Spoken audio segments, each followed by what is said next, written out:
Di solito per Natale ci viene di pensare un capo all'anno che sta per passare. Sto anno, pensando alle mesi passati, invece di riflettere, mi pigliasse attemplati.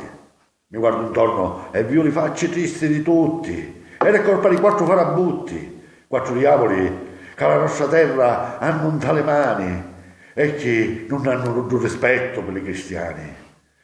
Dicono di tagliare per il nostro bene, per i nostri famigli, per i poveri, per lo straniero che viene.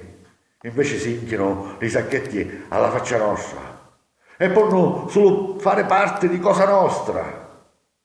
Sono vili, codardi, perfidi e cornuti. Decidono lo nostro male a tutti i seduti.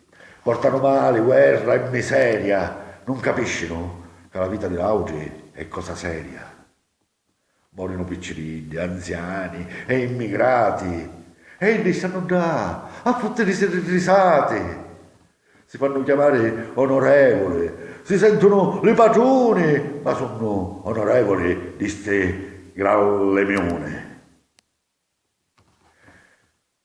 Davanti all'umanità, o so cospetto, sono davvero roba di gabinetto. Ma noi ne teniamo lo nostro Natale, che dov'ero, che non reale.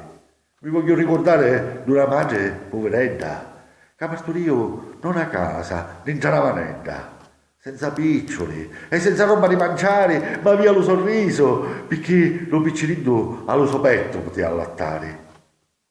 Come a Maria a Betlemme, dentro una stalla, mezzo alla grascia e allo feto di cavalla, mi sa lo mondo nostro Signore, che ne portò ricchizzi d'amore. Cari onorevoli, stanno a divertitevi a Natale con le ricchezze del nostro sangue.